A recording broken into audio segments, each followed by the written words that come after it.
মির্জা ফখরুল ইসলাম আলমগীর আমার নিজের কাজের জন্য অর্থের সংস্থান করেছে, যাতে আমার গবেষণা সহকর্মীদেরকে আমি টাকা দিতে পারি। An unexamined life is not worth living.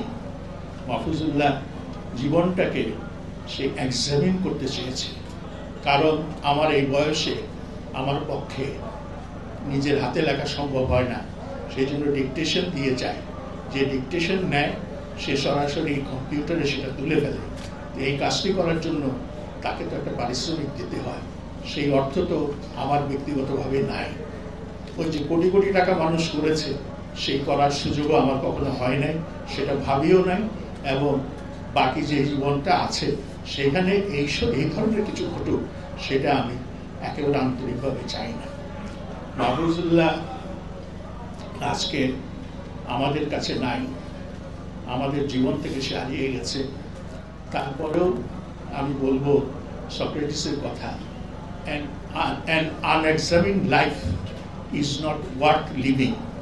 Mahfuzullah জীবনটাকে সে এক্সামিন করতে চেয়েছে, আর এক্সামিন করতে গিয়ে সে তার চিন্তায় চেতনায় যা কিছু উপলব্ধি করেছে সেটা লিখে গেছে।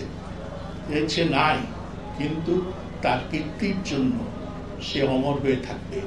আজকে আল্লাহর কাছে প্রার্থনা করব, আল্লাহ যেন তাকে বেহেশত নসিব করেন, এবং তার দেশপ্রেম, মানুষের প্রতি ভালোবাসা, তার সাহস, অত্যাচারীর বিরুদ্ধে তার প্রতিরোধ, অন্যায়ের বিরুদ্ধে তার বিদ্রোহ, এর জন্য আল্লাহ যেন তাকে প্রকৃত, সেটাকে বলে পাওনা, সেটা বুঝিয়ে দেন।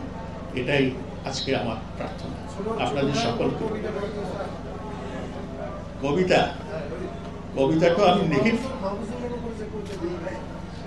লিখেছি। সেখানে কবিতাটির নাম হচ্ছে অনুজের প্রতি অগ্রজের শোকগাথা। ভাইটি আমার হারিয়ে গেছে, হেথায় খুঁজি কোথায় খুঁজি সারা বাংলাদেশে, সে কি এখন ঘুরে বেড়ায় লক্ষ্য তারা রাত আকাশে। এই দুটো লাইন দিয়েই আমি আমার বক্তব্য শেষ করছি। কবিতাটা আরো